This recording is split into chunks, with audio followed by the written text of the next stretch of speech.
Max weber. ठीक, चलिए आज हम देखेंगे कि मैक्स वेबर का सोशियोलॉजिकल थॉट क्या है। इसके बारे में आज हम स्टडी करेंगे, है ना।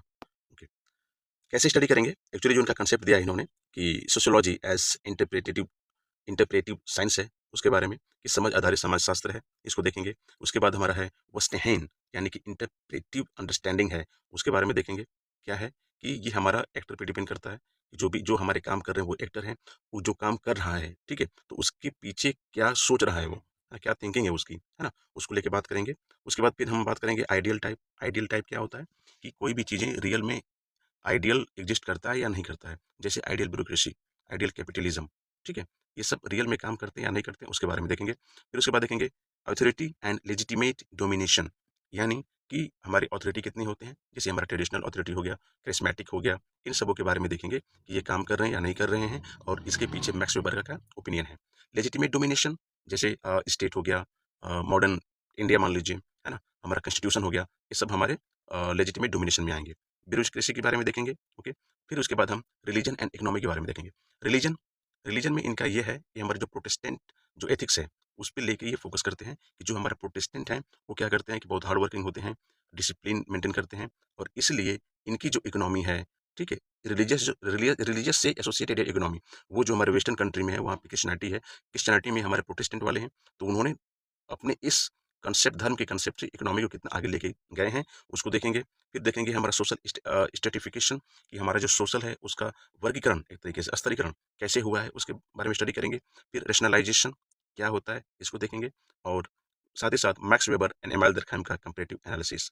ठीक है, ओके। मैं नमस्कार, मैं असिस्टेंट प्रोफेसर अजीत, आपको UPPSC government degree college, LT grade, GIC government inter college में असिस्टेंट प्रोफेसर के एग्जाम जो होते हैं, उनमें जो जो कंसेप्ट पूछे जाते हैं मैक्स वेबर से रिलेटेड, उसके बारे में बताऊंगा। चलिए स्टार्ट करते हैं। मैक्स वेबर क्या है कि ये 1864 में जन्मे, ठीक है, और 1920 में डेथ कर गए, इनका डिमाइस हो गया। ओके, आराम से समझिएगा इसको। मैक्स वेबर ये जर्मन सोशोलॉजिस्ट थे, ठीक है। मैक्स वेबर ही क्यों बने? क्यों?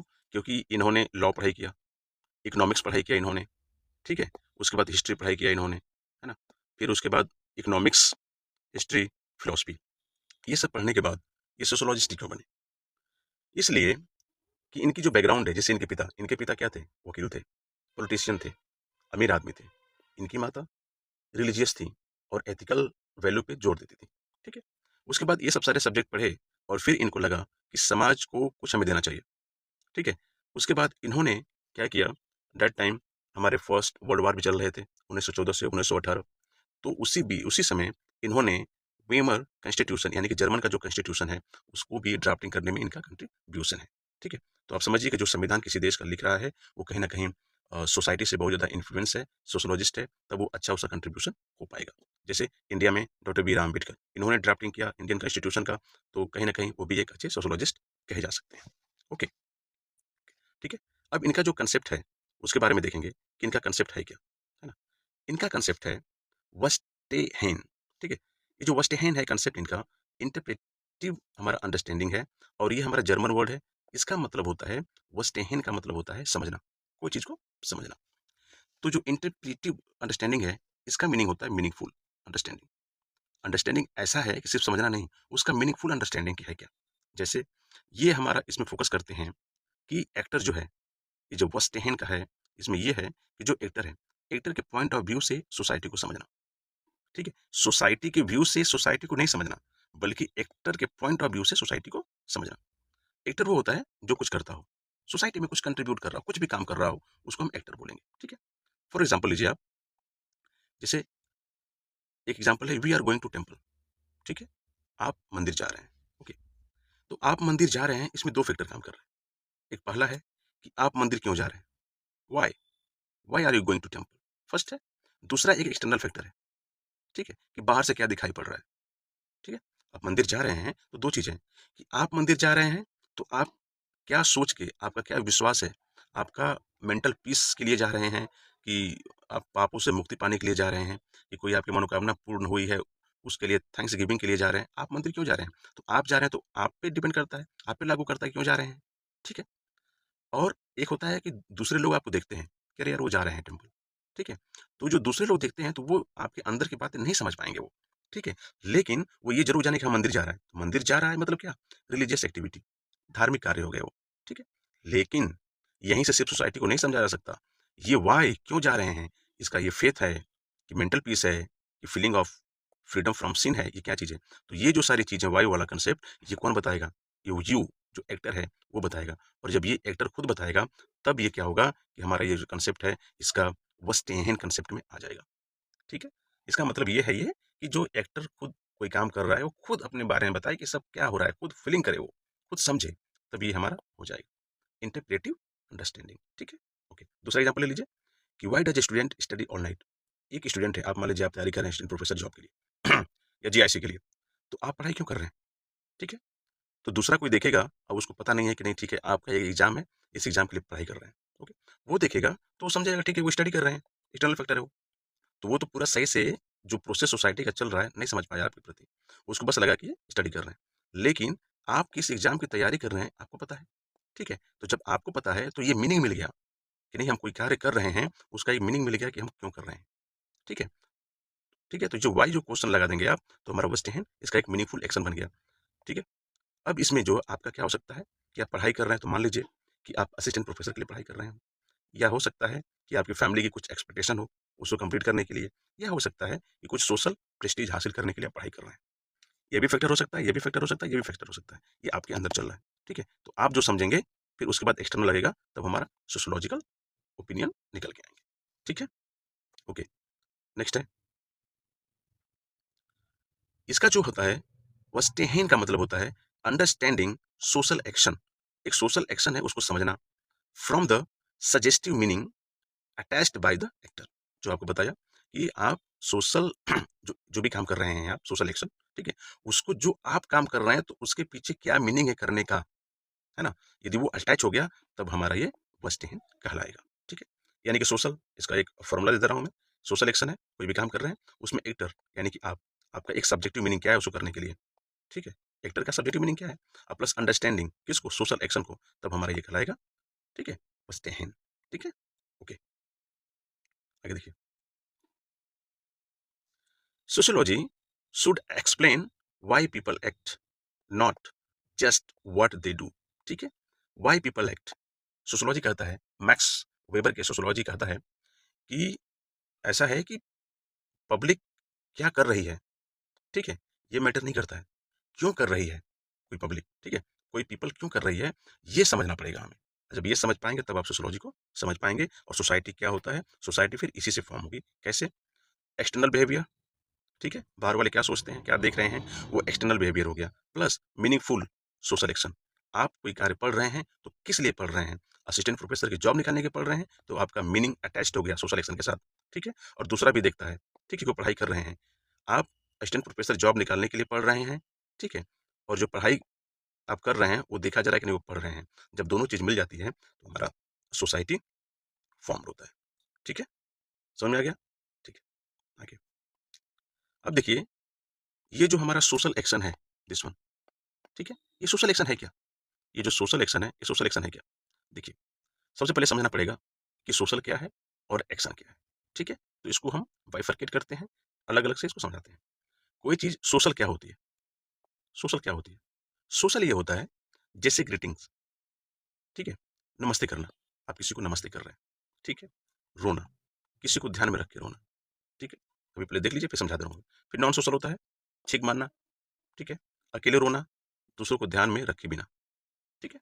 अब आप समझिए। सोशल और नॉन सोशल में अंतर ये है कि जो सोशल होता है, उसमें क्या है कि दूसरों का ध्यान रखा जाता है, ठीक है? जब दूसरों को ध्यान रख के आप कोई काम करेंगे, तो वो हमारा सोशल कहलाएगा। जब दूसरों का ध्यान नहीं रखेंगे और कोई काम करेंगे, तो वो आपका नॉन सोशल कहलाएगा। सपोज़ आप नमस्ते कर रहे हैं, आप दीवार के पास जाइए, ठीक? और नमस्ते कीजिए। उससे कोई मीनिंग निकलेगा क्या? नहीं मीनिंग निकल रहा है उसका। क्यों? क्योंकि पर्सन की बात हो रही है यहाँ पे, किस चीज़ के बारे में बात हो रही है, ठीक है? लेकिन यदि किसी आदमी को आप नमस्ते बोलेंगे, तो उस आदमी को कंसीडर करने के बाद आप उस ग्रीटिंग्स कर रहे हैं, नमस्ते बोल रहे हैं, ठीक है? उसको रिस्पेक्ट दे रहे हैं या ले रहे हैं, ठीक है? तो वो हमारा सोशल हो गया। मान लीजिए अन्ना हज़ारे साहब हैं, ठीक है? अन्ना हज़ारे साहब हैं, पूरा देश उनको प्यार करता है, ऐसा हो गया कि उनका अनटाइमली डिमाइज हो गया, यदि उनकी मृत्यु हो गई। उस मृत्यु में अब सभी लोग रो रहे हैं, और जब वहां पर भी आप रोना शुरू कर दिए तो वो हमारा सोशल कहलाएगा, क्योंकि सबके साथ सम्मिलित होकर आप रो रहे हैं। लेकिन यदि मान लीजिए आप अकेले रो रहे हैं, अकेले आप रो रहे हैं, पब्लिक के बीच में भी अकेले आप रो रहे हैं और बिना किसी का ध्यान रखे, है ना, तो वो हमारा क्या कहलाएगा? नॉन सोशल कहलाएगा। ठीक है, ओके। एक्शन, एक्शन क्या होता है? एक्शन दो तरीके से होते हैं। एक एक्शन होता है सोशल एक्शन, और एक होता है नॉन सोशल एक्शन। इसमें यही एक्शन हमारा सोशल बन जाएगा। सोशल एक्शन कब? जब हमारा मीनिंग फॉर अदर्स, अदर्स दूसरों के लिए यदि मीनिंग आपका जुड़ गया, तो उस एक्शन में तो वो हमारा हो जाएगा सोशल एक्शन। ओके, इसका फॉर्मूला है एक्शन रहेगा और प्लस मीनिंग फॉर अदर्स। दूसरे के लिए आपका मीनिंग क्या है, अर्थ क्या है। ठीक है, जब दूसरे के लिए मीनिंग जुड़ा रहेगा तो हमारा सोशल एक्शन आ जाएगा। इसमें क्या है, जब एमसीक्यू आते हैं और जब ऐसे क्वेश्चन रहते हैं तो बड़ा डिफिकल्ट होता है उसको एलिमिनेट करना और जो करेक्ट आंसर है उसको क्लिक करना। ठीक है, उस केस में ये जो छोटे छोटे फॉर्मूले आपको मैं एक्सप्लेन कर रहा हूँ, इसकी टर्मिनोलॉजी को मैं जो एक्सप्लेन कर रहा हूँ, बस जैसे मैथमेटिकल फॉर्मूले होते हैं, आप उस तरीके से इसको बस देख लेंगे तो आप उस ऑब्जेक्टिव को इजी तरीके से आप कर लेंगे। सोशल एक्शन, जैसे सोशल एक्शन है, एक एक्शन एक्शन तो होगा ही, लेकिन उसमें मीनिंग फॉर अदर्स हो जाएंगे तो हमारा सोशल एक्शन बन जाएगा। ठीक है, ओके।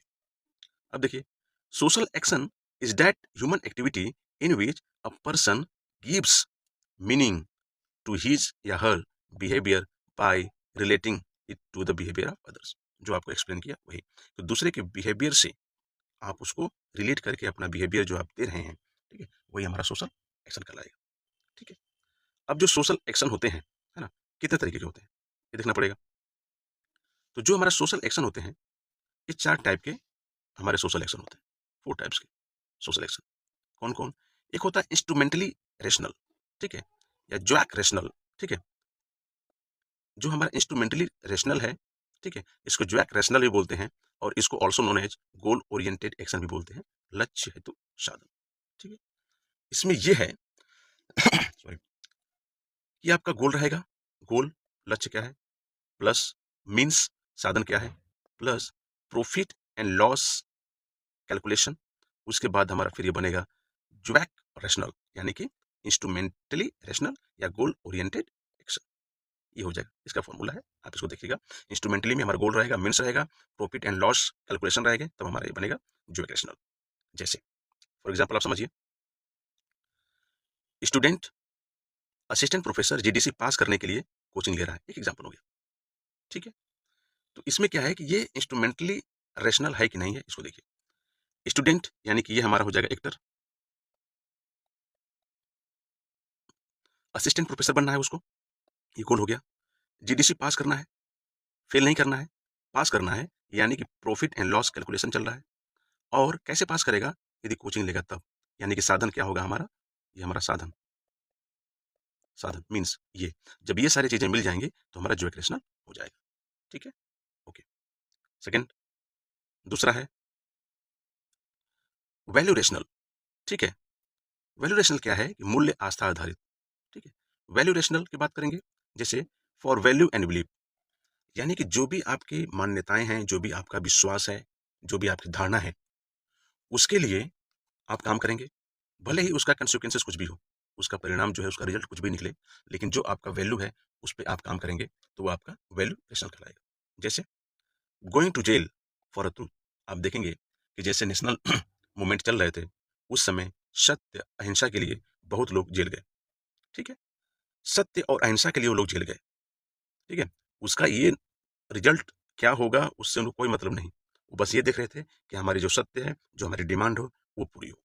ठीक है, तो उनका जो वैल्यू है वो पूरा हो, इसके लिए वो जेल गए, तो इसमें हमारा क्या कहलाएगा, वो वैल्यू रेशनल सोशल एक्शन कहलाएगा। ठीक है, ओके। अब थर्ड वन जो सी हमारा है, उसको देखेंगे, ट्रेडिशनल। ट्रेडिशनल सोशल एक्शन क्या होता है? देखिए, ट्रेडिशनल सोशल एक्शन ये है कि एक्शन डन, कोई भी एक कार्य हो रहा है ड्यू टू, किसके कारण, कस्टम, ट्रेडिशन, हैबिट। ठीक है, तो जो भी हमारा रीति रिवाज और आदत के कारण काम किया जाता है, वो हमारा ट्रेडिशनल सोशल एक्शन कहलाते हैं। जैसे touching the feet of elders, कोई बड़े बुजुर्ग हैं, यदि आप उनके पैर छू रहे हैं, ठीक है, तो पैर छू रहे हैं यानी कि ये चीजें आप सीखते आए हैं, ये हमारे ट्रेडिशन में है, ये हमारे कल्चर बन गया है। ठीक है, तो हम पैर छू रहे हैं। ठीक है, साइंस, साइंटिफिक अप्रोच यहाँ पे नहीं आया है, साइंस ने आपको नहीं कहा, ठीक है, लेकिन आपने ट्रेडिशनली सीख लिया है। Okay, lighting a lamp on Diwali, आप देखते आए हैं, ठीक है, कि भाई दीपावली पे लाइटिंग हर जगह जलती है, जलाना हम लैंप जलाते हैं, तो आप भी जला रहे हैं, तो हमारा ट्रेडिशनल हो गया। ठीक है, उसके बाद देखेंगे अफेक्टिव। अफेक्टिव सोशल एक्शन क्या होता है? अफेक्टिव मतलब कि भावनाओं से प्रेरित। ठीक है, उसमें प्यार, इमोशन, ठीक है, किसी के प्रति लगाव, ठीक है, वो चीजें आ जाती है। जैसे स्लैपिंग समवन इन एंगर, आपको गुस्सा आ गया, है ना, आपको गुस्सा आ गया, एक झापड़ किसी को आप लगा दिए, तो वो जो झापड़ लगाए हैं वो सोशल एक्शन क्या कहलाएगा? वो अफेक्टिव सोशल एक्शन कहलाएगा। ठीक है, डांसिंग इन जॉय, खुशी में आप नाच रहे हैं, ठीक है, तो वो हमारा क्या कहलाएगा? जॉय हो गया, जो भी हमारी फीलिंग आती है, जॉय हो गया, एंगर हो गया, हैप्पीनेस हो गया, ठीक है, हंगरी हो गया, ये सब चीजें हमारे अफेक्टिव मोड में आते हैं। ओके, इसका एक ट्रिक है कि जो हमारा मीन्स इंड है, जो भी हमारा मीन्स इंड रहेगा वो हमारा इंस्ट्रूमेंटली रेशनल रहेगा, जो वैल्यू रहेंगे हमारा वैल्यू रेशनल रहेगा, जो हैबिट्स रहेंगे वो हमारे ट्रेडिशनल रहेंगे, और जो इमोशन से बनेगा वो हमारा अफेक्टिव रहेगा। ठीक है, okay. Max Weber defined sociology as an interpretive science of social action. ठीक है, सोशल एक्शन आपको समझा दिया हूं मैं, ठीक है, इंटरप्रेटिव साइंस भी समझा दिया हूं मैं, जो हमारा क्या है, ठीक है, ये है, आप समझ गए होंगे। इसके बाद आगे चलते हैं। ओके, अब देखिए नेक्स्ट पॉइंट है आइडियल टाइप, है ना, कि हमारा आदर्श प्रकार क्या होता है। ठीक है, इसका ये जो फॉर्मूला है, जो पॉइंट है, इसको कंसीडर कीजिएगा, ऑब्जेक्टिव आपके आराम से सही हो जाएंगे। जो आइडियल टाइप होता है, जो आदर्श होता है, ये सिर्फ और सिर्फ हमारा इमेजिनेशन है, इमेजिनरी है। ठीक है, ये हमारा इमेजिनरी बस है, रियलिस्टिक में नहीं है, ये रियल में नहीं होता ये। आइडियल टाइप बस इमेजिनरी है, कल्पना मात्र है। ये नॉर्मेटिव भी नहीं होता है, नॉर्मेटिव मतलब ये होना चाहिए, ये नॉर्मेटिव होता है, लेकिन आइडियल में आइडियल टाइप जो है ये नॉर्मेटिव भी नहीं होता है। Real society does not quite match this, जो रियल सोसाइटी हमारा चल रहा है और हम आइडियल सोसाइटी की बात कर रहे हैं, तो कोई भी आइडियल सोसाइटी नहीं होता है, क्योंकि जिस सोसाइटी में हम रह रहे हैं वो कहीं भी उससे मैच नहीं खाता। ये क्या है? ये दो चीजें हैं। आइडियल जो टाइप है, एक तो हमारा इमेजिनरी है, और दूसरा हमारा ये एनालिटिकल टूल्स है। ठीक है, दो ही बस हैं, इसको दो रखिएगा, एक हमारा इमेजिनरी हो जाएगा और एक हमारा एनालिटिकल टूल हो जाएगा। ठीक है, एनालिटिकल टूल का मतलब क्या होता है कि ये हमारा एक कंपेयर करेगा, ठीक है, और एनालिसिस करेगा। कंपेयर और एनालिसिस करके हम बताएगा कि हाँ बस ये इतना अच्छा होना चाहिए, इसमें थोड़ी सी इंप्रूवमेंट करने की जरूरत है। ओके, ठीक है, इसको और अच्छे से भी हम पढ़ेंगे, आप समझिए। ये हमारा है कि ये जो आइडियल टाइप्स के हैं, तीन तरीके से इसको समझाने की कोशिश करूंगा। एक आइडियल ब्यूरोक्रेसी, आइडियल कैपिटलिज्म और आइडियल मेच्योरिटी। ठीक है, ओके। आइडियल ब्यूरोक्रेसी क्या है? आइडियल ब्यूरोक्रेसी में, आइडियल ब्यूरोक्रेसी की जो कैरेक्टरिस्टिक है, जो लक्षण हैं, जो कैरेक्टरिस्टिक हैं, ठीक है, जो पॉजिटिव चीजें हैं, उसमें क्या है? इसमें यह है कि आइडियल ब्यूरोक्रेसी में रियल रूल होना, क्लियर रूल होना चाहिए, एंड रेगुलेशन होना चाहिए। जो भी उसके रूल एंड रेगुलेशन है वो पूरा क्लियर स्पष्ट होने चाहिए, अस्पष्ट नहीं हो।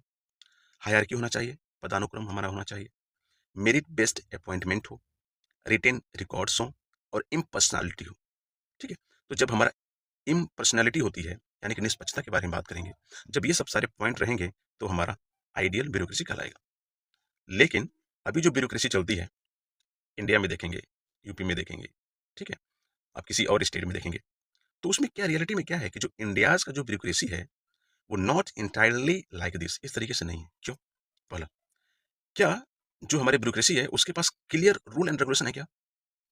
क्लियर रूल एंड रेगुलेशन यदि रिटेन फॉर्मेट में है भी, तो क्या उसका इंप्लीमेंटेशन सही से होता है क्या? नहीं। यहाँ पे आप देखेंगे कि बायसनेस हो जाती है।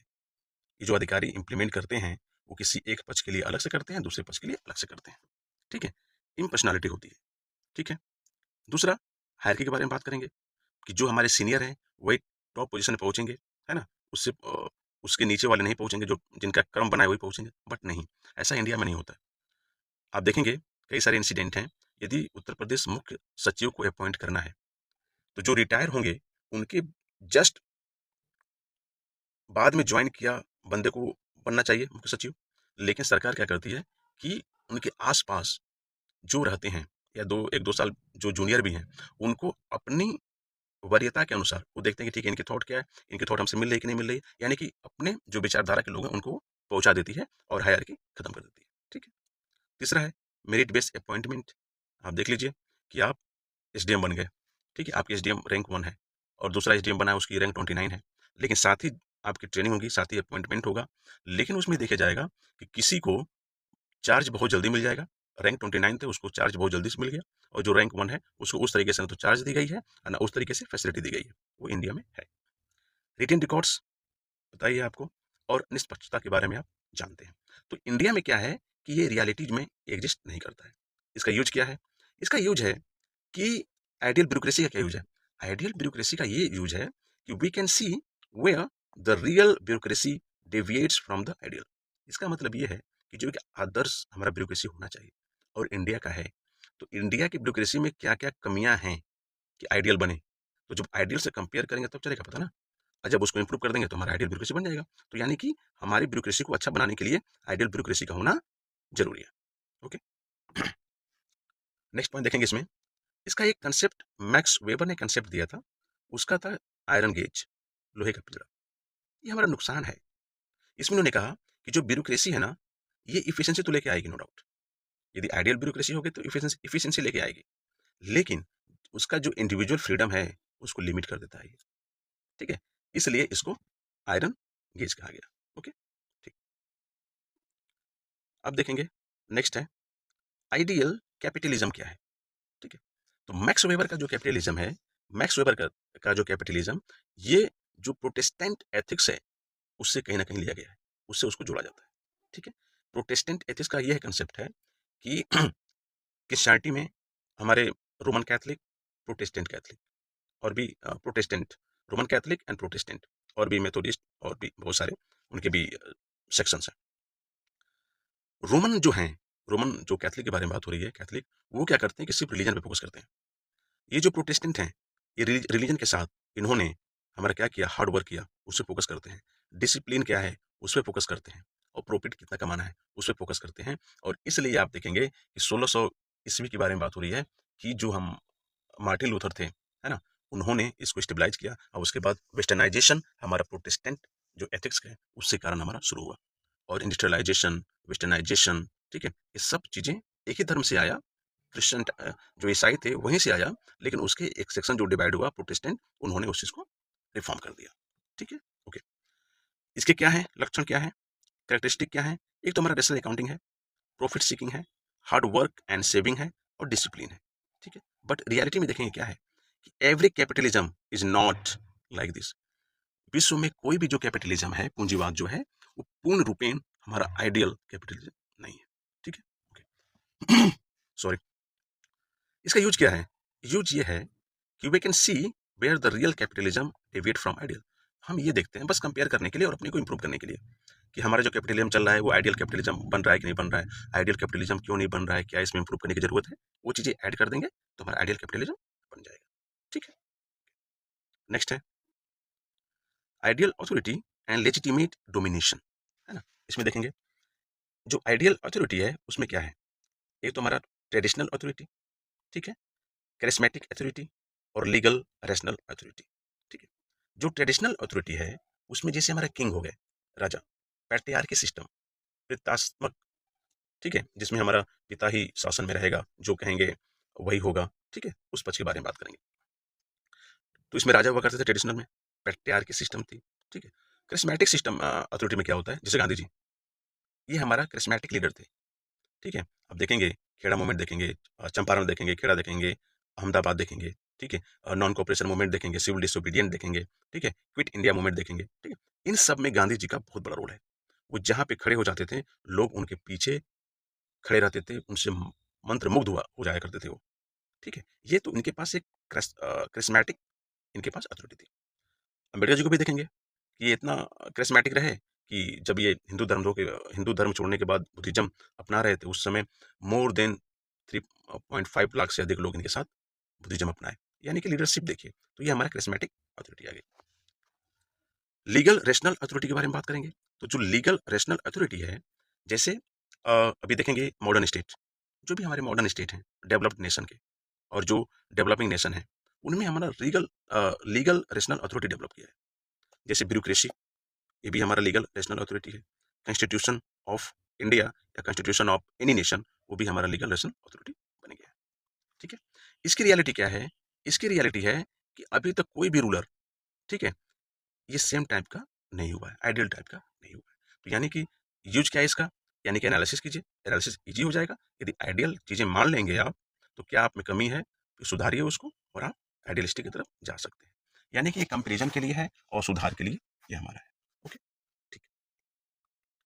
नेक्स्ट देखेंगे कि रिलीजन एंड इकोनॉमी में मैक्स वेबर का क्या योगदान है। मैक्स वेबर को हम, जो बुर्जुआइज है ना, ठीक है, उसका हम मार्क्स बोलते हैं।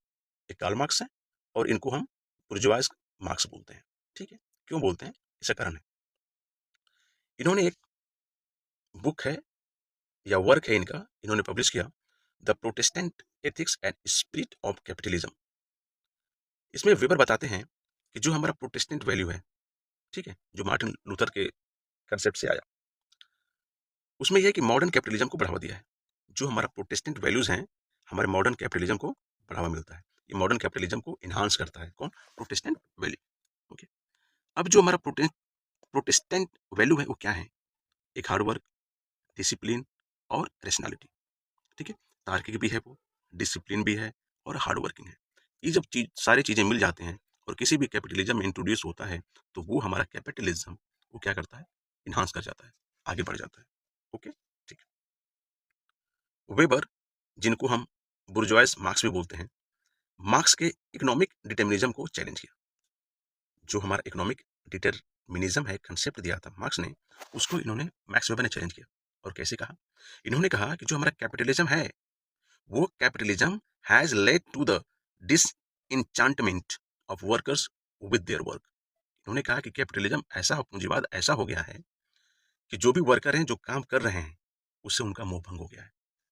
ठीक है, तो जो इकोनॉमिक और मार्क्स क्या बोलते हैं कि उससे उनका अटैचमेंट बढ़ता है, काम करते हैं, वो कहते हैं कि नहीं नहीं, ये इनका डिसइंचांटमेंट हो गया है। ओके, ठीक है। अब आप देखेंगे सोशल स्ट्रेटिफिकेशन, नेक्स्ट पॉइंट है इनका, सोशल स्ट्रेटिफिकेशन। ये सोशल स्ट्रेटिफिकेशन है क्या, मैक्स वेबर कहते हैं कि जो हमारा स्ट्रेटिफिकेशन होता है सोशल का, वो मल्टी डायमेंशनल होता है, किसी एक डायमेंशनल नहीं होता है, वो मल्टी डायमेंशनल होता है। जैसे एक क्लास में जाएगा, इकोनॉमिक पोजीशन, दूसरा स्टेटस की बात करेंगे, वो हमारा हमारा सोशल प्रेस्टीज होगा, तीसरा हम पार्टी के बारे में बात करेंगे और वो हमारा पावर का होगा। ठीक है, इन तीनों कैटेगरी में हमारे सोशल जो है वो बढ़ता है और इसी तरह उसका स्ट्रेटिफिकेशन होता है। ठीक है, कोई कैपिटलिज्म पे बिलीव करेगा, कैपिटलिस्ट बनेगा, पैसा कमाएगा, कोई सोसाइटी को अच्छा करने की कोशिश करेगा तो सोशल रिफॉर्म लेके आएगा, उसको अलग प्रेस्टीज मिलेगी। कोई है एडमिनिस्ट्रेशन चलाना चाहता है, पॉलिटिक्स में जाएगा वो, ठीक है, तो उसको पावर मिलेगी। तो जो सोशल स्ट्रेटिफिकेशन है वो इस तरीके से होता है। ओके, ये कहते हैं, मैक्स वेबर कहते हैं कि सोसाइटी को केवल इकोनॉमिक पोजीशन से नहीं समझा जा सकता। आप समझ रहे हैं कि आप इकोनॉमिक पोजीशन से समाज को समझ लेंगे, सोसाइटी को, एक मैक्स वेबर कहते हैं कि नहीं, आप इसको नहीं। ये कहते हैं कि मैक्स वेबर की इकोनॉमिक और सोशल और पॉलिटिकल, ये जो स्ट्रेटिफिकेशन है, स्टेटा है, ये एक दूसरे से इंडिपेंडेंट है। ठीक है, ये जो है हमारा एक दूसरे से इंडिपेंडेंट है, ये डिपेंड नहीं कर रहे हैं किसी पे।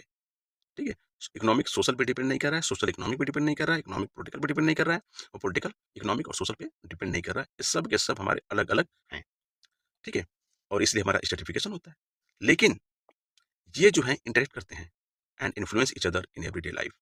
ये कहते हैं कि जो सोशल है, इकोनॉमिक है एंड पॉलिटिकल है, ये अलग अलग हैं, इंडिपेंडेंट हैं, लेकिन रियल लाइफ में ये जो तीनों हैं एक दूसरे से इंटरेक्ट होते हैं और इन्फ्लुएंस करते हैं। ठीक है, इनका है ये। तो आप सोशल स्ट्रेटिफिकेशन सोसाइटी का कैसे हो रहा है, आप ये मैक्स वेबर किस तरीके से कहते हैं, आप उसको समझ रहे हैं।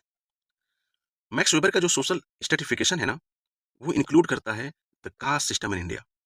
ये अब तक वेस्टर्न सोसाइटी को लेकर बात कर रहे थे, लेकिन इन्होंने हमारा इंडिया का जो कास्ट सिस्टम है, इसको भी सोशल स्ट्रेटिफिकेशन में इंक्लूड किया। इनका ऑब्जर्वेशन ये था कि जो इंडियन ट्राइब है, ठीक है, जो इंडियन जो ट्राइब्स हुआ होते थे, वो क्या किए कि ट्रांसफॉर्म किए, किसमें, कास्ट में। ठीक है, जो इंडियन ट्राइब है वही हमारा कास्ट बना। कब बना, कि जब जो इंडियन ट्राइब है वो अपना, उनका जो टेरिटोरियल मीनिंग था, मतलब हर ट्राइब का अलग अलग क्षेत्र था, जंगल में कहीं भी अलग अलग अपने क्लैन के साथ रहते थे वो, है ना, तो जब उनका एक टेरिटरी हुआ करता था, जब वो अपना क्षेत्र या टेरिटोरियल जो वैल्यूज थे, क्षेत्र था, ठीक है, वो सब चीजें खो दिए, तब वो हमारा इंडियन ट्राइब से कास्ट बन गए, पहला। दूसरा, इनका जो सोशल सिग्निफिकेंस था उस एरिया में, उसको उन्होंने खो दिया, ठीक है। तो जब अपना एरिया छोड़ दिए और जो इन्फ्लुएंस उनका सोसाइटी में था वो खत्म कर दिए, ठीक है, तो उससे हमारा इंडियन ट्राइब वही हमारा कास्ट बन गया। हमारे ग्रंथ जो कहते हैं कास्ट सिस्टम के बारे में, वो कुछ और कहते हैं, लेकिन इन्होंने मैक्स वेबर जो इंडियन सोसाइटी के बारे में स्टडी किया और उन्होंने कंसेप्ट दिया कि जो कास्ट सिस्टम आया वो कास्ट सिस्टम इंडियन ट्राइब से आया है, और इंडियन ट्राइब भी ट्रांसफॉर्म होकर कास्ट बना है। और वो कास्ट कब बन गए? जब वो अपना एक क्षेत्र क्षेत्र खो दिए, ठीक है, और जब वो अपना सोशल सिग्निफिकेंस डिमिनिश्ड कर दिया, ठीक है। ओके, अब पढ़ेंगे हम रेशनलाइजेशन, कि हमारा रेशनलाइजेशन है क्या, है ना, तर्क संगतिकरण, है ना। मॉडर्न सोसाइटी में लाइफ का हर क्षेत्र रैशनल रूल से संचालित होता है, ये सभी को पता है। विशेषकर आज आप देखेंगे कि हमारी जो मॉडर्न सोसाइटी है, इसमें आप कुछ भी कर रहे हैं आप, ठीक है, तो उसमें हमारा रैशनल वैल्यू से ही वो गवर्न हो रहा है, ठीक है, ऑपरेट हो रहा है। जैसे एडमिनिस्ट्रेशन देखिए, रैशनल वैल्यू चल रही है। यदि कोई काम आपका नहीं हो रहा है, ठीक है, कोई विवाद है, और हमारे एडमिनिस्ट्रेशन हमारा इम्पर्सनल होकर काम कर रहा है, उसमें आप क्या कीजिए कि आईजीआरएस गवर्नमेंट का ऐप है, आईजीआरएस आप कर दीजिए आप, ठीक है। जब आईजीआरएस या मुख्यमंत्री जी को आप कंप्लेन करेंगे, तो आईजीआरएस से आपका सोल्यूशन होगा, वो प्रॉब्लम सॉल्व होगी, ठीक है। तो यानी कि वो कहीं ना कहीं जो एडमिनिस्ट्रेशन ओरिजिनल हो रहा है, ठीक। साइंस, अब देखेंगे इस समय साइंस एंड टेक्नोलॉजी कितना एडवांस हो रहा है। हम चंद्रयान, गगनयान, सब चीज़ लेके जा रहे हैं, है ना, 5G लेके हम आए हैं, जियो फाइबर्स, मोबाइल, स्मार्टफोन्स, ये सब जितनी चीज़ें आप देख रहे हैं, वो हमारा पर्सनैलिटी को फोकस करती है। लॉ, जो भी अब हमारे लॉ बन रहे हैं, है ना, जो भी कॉन्स्टिट्यूशनल अमेंडमेंट एक्ट हो रहा है, जो भी जैसे हमारा इंडियन लेबर कोड रिफॉर्म हुआ, ठीक है, तो ये जो सारी चीज़ें हैं, वो कहीं ना कहीं हमारे जो इंडस्ट्रियलिस्ट हैं उनको मोटिवेट करने के लिए, जो वर्कर्स हैं उनका वेलफेयर रखने के लिए, ये सब सारी चीज़ें जो हो रही हैं वो हमारा रैशनल रूल से गवर्न हो रही हैं, संचालित हो रही हैं, ठीक है। ये फैक्ट है, ये रैशनलाइजेशन है, ये मैक्स वेबर भी कहते हैं, और रियल में ये है भी, एग्जिस्ट भी करता है। लेकिन जब हम मॉडर्न सोसाइटी में, अभी हमारी सोसाइटी में है, जब रैशनलाइजेशन बहुत ज़्यादा लेके आएंगे, तो उससे कुछ हानि भी होंगी, ठीक है। जैसे लॉस क्या होगा कि हम देख रहे हैं कि जितनी हमारे पास रैशनलाइजेशन बढ़ता जा रहा है ना, हर चीज़ पे हम क्वेश्चन करना शुरू कर दिए हैं, तो जो हमारे ट्रेडिशनल वैल्यू है वो खत्म होंगे, बिल्कुल खत्म होंगे, ठीक है। हमारा इमोशन भी खत्म हो रहा है क्योंकि हम रैशनैलिटी की तरफ जा रहे हैं, और हमारे जो फ्रीडम है वो भी हम खत्म हो रहा है, ठीक है। क्योंकि मॉडर्न सोसाइटी में है एक कॉम्प्लेक्स, जैसे इमाइल दरखाइम बोलते हैं कि हमारे कॉम्प्लेक्स सोसाइटी से, कॉम्प्लेक्स सोसाइटी है तो हमारी जो डिवीजन ऑफ लेबर है बहुत ज़्यादा बढ़ जाएगा। डाइवर्सिटी है, तो जो डाइवर्सिटी है, तो जो सोसाइटी में, ये सब इमाइल दरखाइम बताते हैं, ये जो सोसाइटी है उसमें लोग हमारा इंटरडिपेंडेंट होते हैं, एक दूसरे पे डिपेंड करते हैं, वहाँ पे मनी पे काम करता है, इमोशन पे काम नहीं करता है। तो इनका भी यही इफेक्ट है। ये भी कहते हैं कि ट्रेडिशन खत्म होगा, रैशनलाइजेशन बढ़ेगा, तो इमोशन खत्म होगा और फ्रीडम हमारा खत्म होगा, ठीक है। तो जब क्वेश्चन आए कि what is the concept of max weber, ठीक है, ऑन रैशनलाइजेशन, तो आप इस तरीके से इसको लिखेंगे। ऑब्जेक्टिव क्वेश्चन में इन पॉइंट को रख के आप सॉल्व करेंगे, और सब्जेक्टिव जो पेपर होगा उसको आप रिटन फॉर्मेट में, यदि ये सब पॉइंट बस मेमोराइज कर लिए हैं आप, दिमाग में रहा, तो आप उसको एक्सप्लेन कर लेके जाएंगे, ठीक है। जो मेन मेन पॉइंट थे मैक्स वेबर को, उसको मैंने समझाने की कोशिश किया। आई होप आपको समझ में आए होंगे।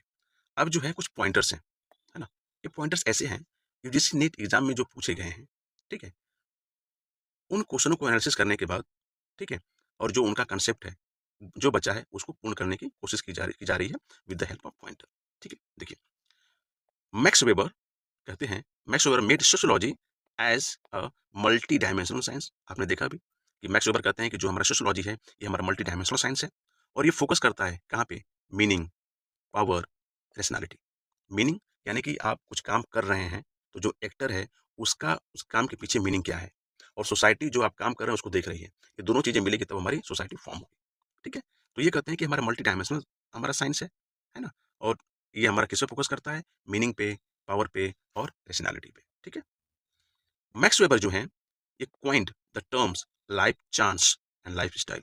ऑब्जेक्टिव क्वेश्चन आएंगे कि ठीक है, कि life chance and life coin were coined by, किसके द्वारा? चार ऑप्शन दे देंगे, Max Weber, Emile Durkheim, Karl Marx, target person, ठीक है। तो जब आप इसको पढ़े रहेंगे तो आप इसको इजीली कर लेकर चले जाएंगे कि लाइफ चांस जो है और लाइफ स्टाइल ये हमारे दिए थे मैक्स वेबर ने। लाइफ चांस का मतलब चांस, आप समझ रहे हैं, कोई चांस मिलना, चांस मतलब अपॉर्चुनिटी मिलना। अपॉर्चुनिटी मिलना किसके लिए? अपने को बर्बाद करने के लिए नहीं, अपॉर्चुनिटी मिलना टू इंप्रूव इंडिविजुअल्स लाइफ, अपनी जिंदगी सुधारने के लिए, ठीक है, ये मिलता है, ओके। लाइफ स्टाइल क्या है? लाइफ स्टाइल मतलब है कि किस तरीके से आप अपनी ज़िंदगी जी रहे हैं, किस तरीके से पब्लिक जो है, पीपल जो है अपनी लाइफ जी रहे हैं, वो लाइफ स्टाइल होता है और लाइफ चांस, अपॉर्चुनिटी मिलता है अपने को इम्प्रूव करने के लिए, ठीक है? नेक्स्ट पॉइंट, मैक्स वेबर जो हैं advocated for historical approach that allows for the development of generalization about social change. देखिए, किसी भी सोसाइटी में हमारा सोशल चेंज हुआ है, तो एक बाइक वो सोशल चेंज नहीं होता है। सोशल चेंज होने में हमें टाइम लगता है और जो टाइम लगता है उस टाइम को हम हिस्टोरिकल अप्रोच से समझने की कोशिश करेंगे कि जो हमारे सोशल चेंज हुए हैं उस उसका जनरलाइजेशन हम कैसे करें। उसको समझने के लिए हमें हिस्टोरिकल अप्रोच हमें अपनाना पड़ेगा, ठीक है? ये सोशल चेंज के लिए, जब सोशल चेंज जो हुए हैं उसको जनरलाइजेशन आपको करना है तो हिस्टोरिकल अप्रोच आपको फॉलो करना पड़ेगा, ठीक है? ओके। नेक्स्ट पॉइंट है, max weber argued that study of society can not be completely free, ठीक है? यदि आप सोसाइटी के बारे में अध्ययन कर रहे हैं तो वो कंप्लीटली फ्री नहीं हो सकता, ठीक है? Study of society can not be completely free because जो रिसर्चर व्यूज हैं influence their choice of topic, ठीक है? और जो हमारा ये जब पूरा जो कंसेप्ट है उसको हम बोलते हैं वैल्यू रिलेवेंस, यानी कि भी क्वेश्चन आ सकता है, ठीक है? कि what is the value relevance and given by whom. तो इसमें जो हमारा वैल्यू रिलेवेंस है, वैल्यू रिलेवेंस का मतलब ये है कि जो उसमें रिसर्चर्स रहते हैं उनका इन्फ्लुएंस उस पर बना रहता है ना? इसलिए हमारा वैल्यू रिलेवेंस है, यानी कि जो रिसर्चर्स का वैल्यू है उसमें बना रहता है, इसलिए उसका वैल्यू रिलेवेंस है। और इसलिए जो स्टडी ऑफ सोसाइटी है वो कंप्लीटली फ्री स्टडी नहीं कर पाएंगे, उसमें इन्फ्लुएंस रहेगा जो रिसर्च दिए हैं। सपोज आप चैट जीपीटी यूज कर रहे हैं, गूगल पे आप कुछ चीज़ें सर्च कर रहे हैं कि ठीक है कि गूगल आप मुझे बताओ कि इंडिया का कॉन्स्टिट्यूशन कैसा है। अब आप समझिए कि जो आपको आउटपुट मिलेगा गूगल पे, आप तो पढ़ाई कर रहे हैं, आप सर्च करने गए हैं, लेकिन जो आउटपुट दिया है वो कोई रिसर्चर जो बैठा है रिसर्च करके दिया है। हो सकता है कि वो पाकिस्तान का रिसर्चर हो, ठीक है? तो इंडियन कॉन्स्टिट्यूशन के बारे में क्या लिखेगा? बायसनेस उसका रहेगा। उसी प्रकार जो हमारे ग्लोबल हैप्पीनेस इंडेक्स आते हैं, वर्ल्ड हैप्पीनेस इंडेक्स आते हैं, ईज ऑफ डूइंग बिजनेस जो 2020 के बाद बंद हो गया, ठीक है? और करप्शन इंडेक्स आते हैं, ये सब कहीं ना कहीं इंडिया को लेके बायस रहते हैं। ये इम्पर्सनैलिटी इनके पास रहती है, इम्पर्सनल रहते हैं, ये बायसनेस रहता है इनके पास। इसलिए वो जहाँ के बिलोंग करते हैं वहाँ का उस कंट्री का रैंक हाई अच्छा रहता है और हमारे देश का रैंक कम हो जाता है, ठीक है, रैंकिंग में। तो इसलिए इन्होंने कहा है कि आप स्टडी ऑफ सोसाइटी करेंगे तो हमारा जो रिसर्चर्स हैं उनका इन्फ्लुएंस इसमें वैल्यू इन्फ्लुएंस बना रहेगा, इसलिए इसको वैल्यू रिलेवेंस का कंसेप्ट दिया, ठीक है? आगे देखेंगे आप। नेक्स्ट पॉइंट है, max weber point the concept of social relationship. Social stratification भी आपने देख लिया, ठीक है? इकोनॉमिक पे, है ना? हमारा पावर पे, ठीक है? ये सब देखे हैं स्ट्रेटिफिकेशन, और इंडिया का कास्ट सिस्टम भी देखे हैं। और इंडिया का जो कास्ट सिस्टम है ये भी आप देखे हैं कि ये कैसे हमारे इंडियन ट्राइब थे, वो कैसे कास्ट बने। कास्ट कब बने? कि जब उन्होंने अपना जो टेरिटोरियल हमारा कंसेप्ट था उसको खत्म किया, ठीक है? और जो उसकी उससे सोशल जो एस्पेक्ट थे उसको जैसे ही खत्म हुआ तो हमारे कास्ट बन गए, ठीक है? आगे, सोशल रिलेशनशिप है क्या? ये कहते हैं कि जो सोशल रिलेशनशिप है to describe pattern human interaction, ठीक है? जो सोशल रिलेशनशिप के बारे में बात है ना, वो उन्होंने ना, मैक्स वेबर ने जो पैटर्न किया, किस तरीके से लोग एक दूसरे से इंटरेक्ट होते हैं, वो पैटर्न, भाई सबका पैटर्न अलग है। जिस तरीके से आदमी एक दूसरे से मिलता है तो किसी से इंटेंशनल जाके मिलेगा, इरादा है मिलने का, चलो मिल लेते हैं यार। कोई है अपना काम निकालना है या कोई चीजें हैं, पर्पज है, उससे जाके मिलेगा। एक होता है सिंबॉलिक, जाके मिलेगा। जैसे आप बीमार हैं, ठीक है? आप बीमार हैं, आप डॉक्टर के पास जाएंगे, तो आप इंटेंशन है आपका डॉक्टर के पास जाना, ठीक है? तो उससे क्या करेंगे आप? उससे दवा लिखवाएंगे आप डॉक्टर से, तब आप ठीक हो जाएंगे, तो ये आपका इंटेंशन है। तो इंटेंशनल इंटरेक्शन भी होता है, तो उससे हमारा एक सोशल रिलेशनशिप बनता है, ठीक है? मीनिंगफुल, मीनिंगफुल ये हो गया कि आप मान लीजिए कोई काम कर रहे हैं, आप स्ट्राइक कर रहे हैं, है ना? और कई लोग मिलके आप लोग स्ट्राइक कर रहे हैं, तो उससे आप एक दूसरे से इंटरेक्शन आपका बनेगा, और आपका स्ट्राइक सफल हो गया, ठीक है? आपकी मांग पूरी हो गई, तो हमारा मीनिंगफुल हो गया वो, ठीक है? तो उससे भी हमारा एक सोशल रिलेशनशिप बन गया। थर्ड वन है सिंबॉलिक, जैसे हिंदू धर्म सभा के बारे में बात हो रही है ना? इस्लाम की सभा हो रही है, उसकी बात हो रही है, किसी भी धर्म की बात हो रही है, उसकी हो रही है, तो उसका आप देखेंगे, उसका एक सिंबल होगा, उसका एक पताका होगा, झंडा होगा, वो लहराएगा, ठीक है? जैसे आप उसको, उससे आप उसको डिटरमाइन कर लेंगे, और उससे आपका जो वहाँ पे लोग पहुँचे हैं, उससे आपका सोशल रिलेशनशिप बनेगा। उसी प्रकार यदि कोई पॉलिटिकल पार्टी अपनी कोई मीटिंग करती है, कोई रैली निकालती है, तो उसका सिंबल है, वो सिंबल को देख के लोग समझ जाते हैं कि पर्टिकुलर पार्टी के समर्थक हैं, वहाँ पे जा रहे हैं, तो इसलिए उससे भी उनका सोशल रिलेशनशिप बनता है। तो जो सोशल रिलेशनशिप है मैक्स वेबर का, वो हमारा क्या है, वो पैटर्न है, क्या किस पैटर्न पे हमारा सोशल रिलेशनशिप बना है, उसको इन्होंने एक्सप्लेन किया है। और वो 3 तरीके होते हैं, एक होता है इंटेंशनल, दूसरा होता है मीनिंगफुल और तीसरा होता है सिंबॉलिक। ठीक है? ये भी हमारा ऑब्जेक्टिव है, एमसीक्यू है, पीवाईक्यू। इसके बाद देखेंगे कि जो मैक्स वेबर है, मैक्स वेबर का जो वर्क्स है, जो इन्होंने काम किया, जो पब्लिश किया, जो कुछ लिखे, तो कब-कब पब्लिश हुआ है पब्लिकेशन, उसके बेसिस पे हमारा क्रोनोलॉजिकल ऑर्डर में है। क्योंकि इस तरीके से क्वेश्चन देते हैं कि ये दे देंगे 4-5 दे देंगे और कहेंगे कि ठीक है, इनको क्रोनोलॉजिकल ऑर्डर में अरेंज कीजिए। ठीक है? तो कैसे करेंगे? आप याद कीजिएगा कि जब आप मैक्स वेबर के को लेके बात करेंगे, तो रिलिजन को लेके बात कीजिएगा। तुरंत दिमाग में आना चाहिए। रिलिजन कौन? प्रोटेस्टेंट। तो पहले हमारा प्रोटेस्टेंट है ethics and spirit of the capitalism, 1905 में हमारा आ गया। ठीक है? उसके बाद हमारा रिलिजन ऑफ चाइना आया। ठीक? उसके बाद रिलिजन ऑफ इंडिया आया। आप याद रखिएगा कि पहले हमारा प्रोटेस्टेंट, है ना? फिर हमारा चाइना, फिर हमारा इंडिया, और इंडिया में sociology of Hinduism and Buddhism के बारे में उन्होंने बताया। फिर एंशिएंट जुडाइज्म, इसके बारे में, और लास्ट में इकोनॉमी एंड सोसाइटी 1922 में पब्लिश हुआ। 1920 में मर गए थे ये, लेकिन उसके बाद ये पब्लिश हुआ 1922 में। ठीक है? तो इसको आप मेमोराइज कर लीजिएगा और अरेंज कीजिएगा इसको। एक कंसेप्ट आप सीधा याद रखिए। हो सकता है मेरी तरह कंसेप्ट दे रहा हूँ मैं, कि ये हमारे जर्मन थे, तो पहले क्रिश्चियन को सपोर्ट करेंगे, है ना? समझने के लिए बता रहा हूँ, ऐसा कुछ है नहीं। क्रिश्चियन को सपोर्ट करेंगे, तो जब क्रिश्चियन को सपोर्ट करेंगे तो हमारा प्रोटेस्टेंट एथिक आएगा। उसके बाद फिर इनको लगा कि डेवलप कौन हो सकता है क्रिश्चियन के बाद, फिर उनको लगा चाइना डेवलप करेगा, चाइना करेंगे। फिर उसके बाद आप इंडिया में हैं, तो फिर इंडिया का जगह लेना पड़ेगा। उसके बाद फिर हमारा जुदाइज़्म के बारे में बात करेंगे, ठीक है? एंशिएंट, और लास्ट में इकोनॉमी एंड सोसाइटी। सोसाइटी और इकोनॉमी लास्ट में, इस सब का कंक्लूजन लेके निकालेंगे, ठीक है? इस तरीके से आप कुछ भी आप अपना ट्रिक बना लीजिए जिससे आपको ये मेमोराइज़ हो जाए, ओके? नेक्स्ट है, जो मैक्स वेबर हैं, है ना? मैक्स वेबर का एक आर्गुमेंट है, वो कहते हैं कि इंडियाज़ का जो सोसाइटीज़ है और वेस्टर्न कल्चर जो है, ठीक है? इंडिया का सोसाइटी इतना पीछे क्यों रह गया और वेस्टर्न कल्चर इतना आगे क्यों चला गया? इसके पीछे क्या कारण है? तो ये आर्ग्यू देते हैं कि जो हमारा ट्रेडिशनल इंडिया, उसने सोशियो कल्चरल फाउंडेशन को प्रोवाइड नहीं किया। फिर समझिए कि जो हमारा ट्रेडिशनल इंडिया है, जो था, उसने सोशियो कल्चरल फाउंडेशन है, उसको ज़्यादा प्रमोट नहीं किया। अब यदि ये सोशियो कल्चरल फाउंडेशन क्या है? ये सोशल कल्चरल फाउंडेशन यही है, ये नेसेसरी था। किसके लिए? डेवलपमेंट के लिए। किसके डेवलपमेंट के लिए? Rational legal authority and bureaucratic structure के लिए। चलो ठीक है भाई, हम यदि rational legal authority and bureaucratic structure यदि डेवलप कर लिए होते तो क्या होता? अरे भैया, यही जो हमारे हैं, यही जो पॉइंट है, ये पॉइंट और ये पॉइंट, यही दोनों हॉलमार्क बने of modernity and western society. ठीक है? यदि इंडिया अपने सोशियो कल्चरल को इम्प्रूव किया होता, उसको फाउंडेशन उसका स्ट्रांग बनाया होता, ठीक है, तो हमारे जो रैशनल लीगल अथॉरिटी और जो हमारा ब्यूरोक्रेटिक स्ट्रक्चर है, ये हमारे डेवलप कर गए होते। जब डेवलप कर गए होते, तो जिस तरीके से हम मॉडर्न नेशन देखते हैं और वेस्टर्न सोसाइटी को देखते हैं, वो हम भी पा लिए होते। लेकिन हम सोशियो कल्चरल फाउंडेशन पे फोकस नहीं किए। हम किस पे फोकस किए? हम फोकस किए किस लिए, किस पे फोकस किए और क्यों पीछे रह गए? तो इंडिया जो है, इस पे फोकस ना करके किस पे फोकस किया? इस पे, किस पे? कास्ट पे, रिलीजन पे, रिचुअल्स पे। इसने जाति पे फोकस किया, इसने धर्म पे फोकस किया, इसने रिवाज पे फोकस किया। और जब हम फोकस इस पे करेंगे, तो सोशियो कल्चरल फाउंडेशन हमारा कहाँ हो पाएगा? ठीक? उसके बाद ये जो हमारा ट्रेडिशनल इंडिया था, वो किस पे बेस्ड ऑन था? जो ट्रेडिशनल इंडिया था, वो हमारा ट्रेडिशनल चला। इसको मॉडर्नाइज़ेशन नहीं किए हम लोग। जो चल रहा था, हम चलने दिए और करिस्मेटिक पे विश्वास करने लगे कि हमारे नेता ऐसा बने कि ऐसे खड़े हो जाएँ, जो बोल दें हम मान लें। हमारे साधु संत ऐसे बने, जो बोलें वही हो। तो हम देखते हैं कि बहुत सारे बाबाओं के पीछे लोग बने। आज वही बाबा जो इन्फ्लुएंसर बने, जिनके पास करिस्मेटिक एफिशिएंसी थी, ठीक है? बाबा राम रहीम हो, बहुत सारे हैं, नाम क्या लूँ मैं। आप उनको देखेंगे कि एक समय वो जेल में हैं। ठीक है?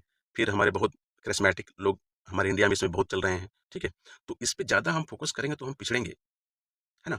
हमको करना चाहिए रैशनल लीगल अथॉरिटी पे बात, हमको बात करनी चाहिए साइंस पे, लेकिन हम किस पे बात कर रहे हैं? Traditional, charismatic, caste, religion, rituals, ठीक है? तो इसलिए हम पिछड़ गए और वेस्टर्न कल्चर हमारा डेवलप हो गया, क्योंकि हमारा सोशियो कल्चरल फाउंडेशन पे उन्होंने फ़ोकस किया, ठीक है? तो ये हमारे मैक्स वेबर के आर्गुमेंट थे। अब इसको यदि आप सिविल सर्विसेज मेंस एग्ज़ाम लिखते हैं तो उसमें पूछ देगा, एक बहुत अच्छा क्वेश्चन आ सकता है। एथिक्स में भी क्वेश्चन आ सकते हैं आपके, जीएस पेपर 1 में भी आ सकते हैं, ठीक है? कि आप मुझे बताइए कि जो इंडिया इंडिया है और जो हमारे वेस्टर्न कंट्रीज़ के जो कल्चर हैं, वो डेवलप क्यों करेंगे, हम डेवलप क्यों नहीं कर पाए? तो सीधे आप मैक्स वेबर को वहाँ पे कोट कर सकते हैं, ठीक है? कि max weber argued that traditional India did not provide socio cultural foundation which is necessary for the development of rational legal authority and bureaucratic structure which are hallmark of modernity and western societies. Okay, India's where traditional India emphasis on caste, religion, rituals based on traditional and charismatic rather than rational legal authority. अब फिर उसके बाद और कुछ आप include करेंगे तो आपके 100 वर्ड 200 वर्ड के बढ़िया से आप इसको एक्सप्लेन करके और कुछ जो सोशल करंट अफेयर्स के फैक्ट हैं, ठीक है, उसको इंक्लूड करके और अच्छा सा कंक्लूजन बना के आप इसको लिख सकते हैं। और जीडीसी का जो मेंस आप लिखेंगे प्री क्वालिफाई करने के बाद, तो उसमें इस तरीके से क्वेश्चन जरूर आएंगे। तो आपको इसी तरह आपको चार्ट बना के एक फ्लो चार्ट बनाएंगे आप, ठीक है, आप उसको एक्सप्लेन करेंगे तो आपको you will be able to fetch good marks in your mains examination, ठीक है। तो ये हमारे मैक्स वेबर थे, ठीक है। मैक्स वेबर का आप देख लीजिए, जो जो आपको मैं इनके बारे में पढ़ाया हूँ उसको रिवाइज कीजिएगा, ठीक है, और इसको प्रैक्टिस कीजिए, इसका नोट्स बनाइए आप, ठीक है। और कुछ दिक्कत हो तो मुझे प्लीज़ कमेंट करेंगे, है ना। तो दोस्तों, आज की वीडियो में बस इतना ही। उम्मीद है आपको सारी बातें समझ में आई होंगी। यदि वीडियो पसंद आए तो लाइक और शेयर जरूर करें और चैनल को सब्सक्राइब करें। धन्यवाद।